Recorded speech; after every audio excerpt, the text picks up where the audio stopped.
Nous sommes le 4 mars 1955. Le commissaire Lamblin est probablement le plus fin limier que le 36 quai des Orfèvres ait connu. Mais aujourd'hui, son intuition va être mise à rude épreuve. Il vient de coincer le boucher, un tueur sanguinaire qui a assassiné de sang-froid 5 jeunes femmes. Le boucher est assis face à lui, le regard empli de perversion, et Lamblin sait que l'interrogatoire va être déterminant. Même si sa culpabilité n'est pas approuvée, 5 zones d'ombre de son modus operandi sont encore à éclaircir. Et pour chacune de ces zones d'ombre, il y a 2 hypothèses. La première zone d'ombre concerne l'arme utilisée. Lamblin sait que le boucher a utilisé un objet tranchant, mais il hésite entre un couteau et une paire de ciseaux. Il jauge le boucher quelques instants, puis fait confiance à son intuition. Puis le boucher révèle secrètement en vis-à-vis quelle arme il a utilisée.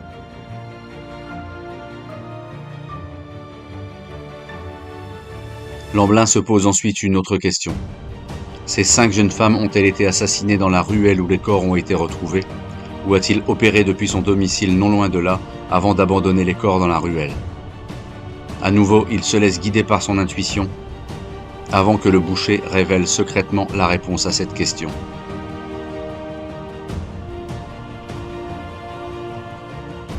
Pour prendre ces femmes dans ses filets, le boucher les a probablement droguées. Mais comment a-t-il procédé? A-t-il utilisé une drogue en comprimé ou leur a-t-il injecté? Lamblin analyse rapidement le comportement du boucher, puis laisse exprimer son intuition. Puis c'est au tour du boucher de révéler sa vérité.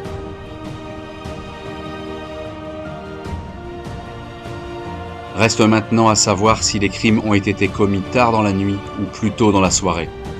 Lamblin a bien une idée là-dessus. Mais est-ce la bonne?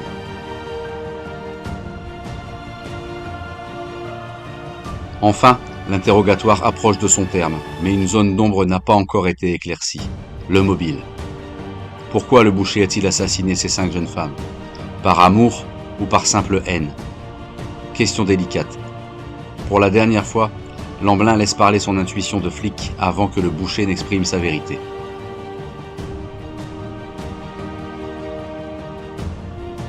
Après cette arrestation héroïque, il ne reste plus qu'à vérifier si l'intuition de Lamblin est encore digne de celle d'un jeune flic.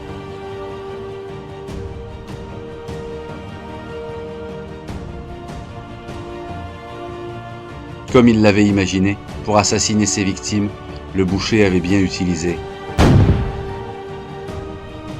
Et il avait bien agi. Pour les droguer, il avait bien utilisé. Et les crimes avaient tous été commis à... Enfin, tous ces crimes avaient tout simplement été motivés par... Lamblin avait toujours eu un instinct de flic acéré et ce n'était pas près de s'arrêter.